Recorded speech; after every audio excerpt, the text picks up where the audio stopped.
What do you even have? I don't know, a couple of wavy lines.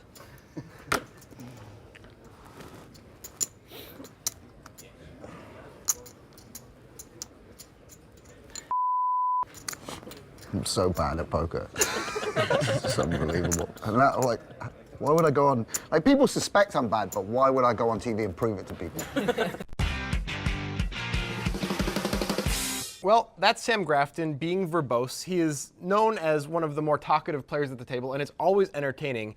In this case, he's clearly in a lot of pain, and he's put himself in a pretty weird situation. This is the Poker Stars, what is it called? The something cash It's some game? sort of game that's fun and Yeah, good. it's good the fun, enough. the fun, good cash game. It's a fun, good cash game. What else do you need to know? What stakes are they playing? They're playing 25-50. Now we know that as well. Yeah. And the player who Sam Grafton's up against is Ali Reza. He's an amateur. He's a tycoon, actually, which is super cool, Yeah. really. I want to be a tycoon. Everybody when I grow wants up. to be a tycoon. I want just one of those cool canes and like a monocle. I mean, anybody who's played Monopoly wants to be a tycoon, that's for sure. Everybody knows that. This hand is very strange, very interesting, and pretty entertaining, and that is probably why Carl with a K suggested it. Thanks, Carl. Yeah. If you have a suggestion for the breakdown, use Twitter.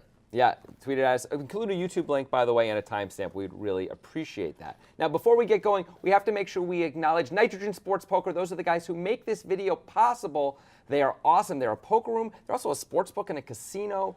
It's Bitcoin only, so it's like lightning fast transactions. It's great. It's really good software. You don't have to download anything. It's just housed on the internet. Signing up is super easy. Use the link in the description when you sign up. It helps the poker guys out when you do that. Also, you get to play in Poker Guys exclusive tournaments that happen at the end of every month with a very small buy-in and a very big prize pool. It's called an overlay. Get in on it. Don't be dumb. Just do it. Just do it. Don't be dumb, and Sam Grafton feels dumb. Let's find out if he is dumb. Ali Reza on the button. Has 8-3 offsuit. Everybody's just making up their own games now. 7 deuce, 10-4, 8-3. There is no prize for this, Ali Reza. He's raised to 125 euros. Sam has small suited connectors in the big blind, 6-5 of spades. And he calls. The flop is Queen 4-3. So Sam has an open-ended straight draw, but Ali Reza is ahead for now with a pair of threes. Ah, this classic matchup. Bottom pair versus the up and down draw. Oh, man. Oh, sorry. 215, yeah. Well, I would have paid 275, so that's a tell. 215 euros apiece. The turn card is a deuce. That's the straight for Sam, but it is a diamond. Ali Reza has a flush draw.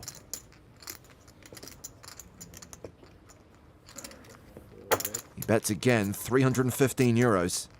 From bluffing to semi-bluffing. And Sam, who is a 4-1 favorite, calls the bet, going to the river.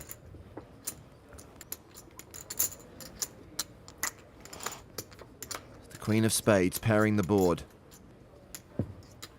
Sam checks.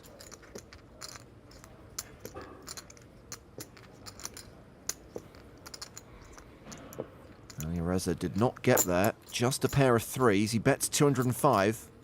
Well, if this were a bluff, I'm not sure the sizing would work. I don't know who's folding for 205. 925. Well, Sam check raises.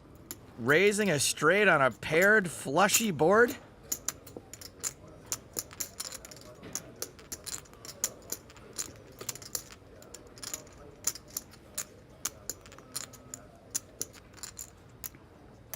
Raise. What? So tall. Ali, just come on, mate. Uh, This isn't Baccarat. Come on, we'll play a poker now. Go easy on me. What do you even have? I don't know, a couple of wavy lines.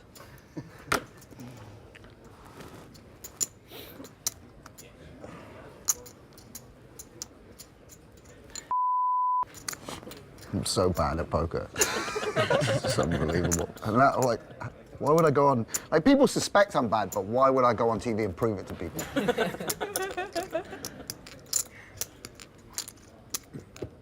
What, Ali, what do you have? What do you think I have? I could have a full house here. No, I could have, like, straight, a flush. Can you be a flush? A Or do you just have like... He has just like. Poor Sam is in a world of pain. Did eye my chips on the turn. I don't really know what to do here. I'm not raising. I can't raise. This is a pretty good price. That is true. He's getting better than 3 to 1. Will he have the winner often enough?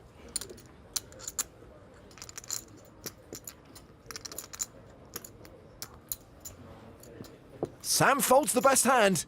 Is good. Shows the 3. I mean, yeah. It could be good, yeah. Nice hand. We have a friend. And he shows the 8. Oh, that's so sick.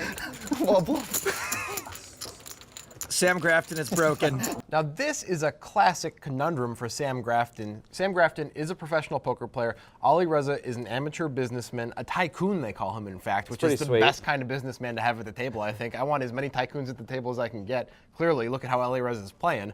So Grafton has this conundrum where he has what is a very strong hand, although it's not super high up in his strong distribution range. But Ali Reza bets 1/7 of the pot on the river, and Grafton just thinks, I can't let him get away with this size bet. I just can't let him get away with it, right?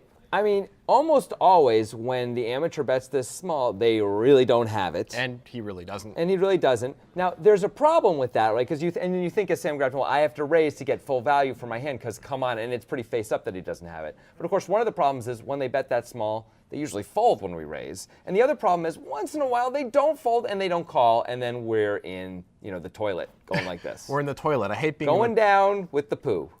Okay, I don't want to be there.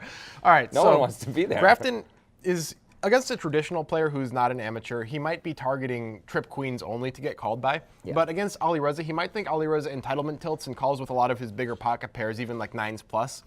Grafton must think that in order to justify this raise, right? I mean, you need to be able to be called by lots of things when you're raising a straight on a 3 flush board after the guy's gone bet, bet, bet, right? By the way, it has a paired board as well. It's oh my not gosh. just a 3 flush board. I mean, it's really, you just, because like, most good players aren't going to call there, right? They're either going to turn their hand into a bluff or they're going to fold most of the time if you have them beat. Right, but Grafton just thinks he can outthink and outplay Ali Reza, which is generally true, sure. Right?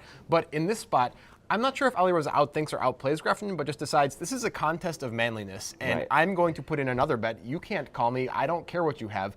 By the way, this is a really bad idea by Ali Reza to put in this 3-bet. Grafton has probably the worst hand he's going to do this with. Maybe he'll do it with king-queen sometimes if he's playing hyper-exploit. Maybe. But Grafton obviously has flushes in his range. He's completely uncapped in that way. He obviously has like 4s full in his range. He's completely uncapped in that way. This is a suicide mission for Ali Reza, just happens to not die during. I mean, what's going on here, though, is Sam Grafton and Ali Reza are playing completely different games, right? Sam Grafton is playing a game of distribution, value, and exploitation. Ali Reza is playing who's got the biggest balls of them all, yeah. And so, because they're playing different games, it's easy for Grafton ultimately to misinterpret what this 3-bet on the river really means. That's understandable. The plan has to be when you have a straight on this kind of a board to fold if you get re-raised. But if your opponent is playing a game like that, either you shouldn't raise or you should be much more willing to call the raise. Well, Grafton thought he could outthink Ali Reza on all levels, but I guess he was wrong. Yeah. Because Ali Reza clearly is thinking, I'm going to put in another bet. Grafton was thinking, Ali Reza is not capable of putting in another bet without basically the nuts, right? That's what Grafton's thinking. Ali Reza has like the nut flush or better when he puts in another bet here. Probably better, right? Because the board's paired. And certainly that's going to be true against most opponents. When you get 3-bet on the river,